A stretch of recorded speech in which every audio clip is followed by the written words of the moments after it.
Wade Wilson of Cape Coral, Florida, wiped a bead of sweat from his brow as he stepped out of his rusted pickup truck. The hot sun beat down on him, but he was used to it by now. He wasn't the charming, witty Deadpool that comic fans adored. Instead, this Wade Wilson left a trail of chaos in his wake, albeit unintended. Everyone in the small town had their stories about Wade. Some claimed he single-handedly ruined the local fishery by accidentally releasing invasive species during what he called a scientific experiment.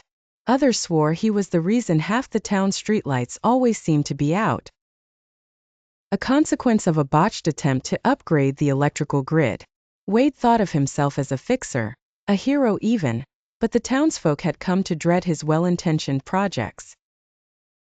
Wade's latest venture had him at the old community center, a crumbling building he'd decided needed refurbishing.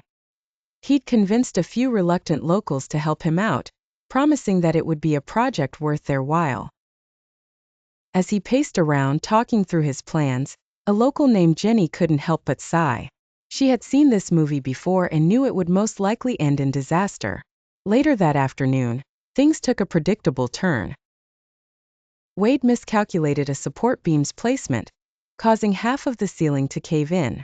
The crash was deafening, and dust filled the entire room. Luckily, no one was hurt, but the damage was done. The community center was now in worse shape than before. People fled the scene, some muttering curses, others shaking their heads in resignation.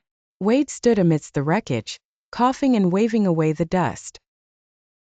It was at that moment that Jenny walked up to him, frustration etched on her face.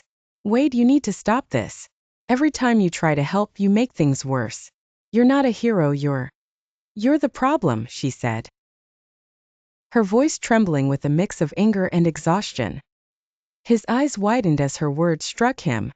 He'd always thought of himself as the misunderstood hero, the one whose genius wasn't appreciated.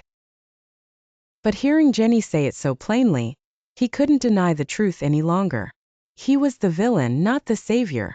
Wade looked around the shattered remains of the community center and saw for the first time the real impact of his actions.